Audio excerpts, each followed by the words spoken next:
The asteroid 2024 YR4, discovered in December, initially garnered attention due to a potential close approach to Earth in December 2032, with impact probability briefly exceeding 3%.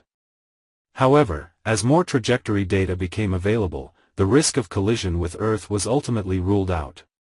Subsequent observations by the James Webb Space Telescope confirmed the asteroid poses no threat to Earth, although it is larger than initially estimated, roughly the size of a 10-story building.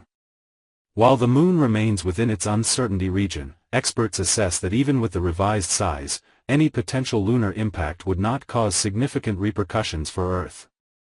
Despite sensationalized headlines, space agencies are more interested in the scientific opportunity a potential lunar collision would present. The asteroid size has been refined to an estimated 53 to 67 meters in diameter, consistent with initial predictions.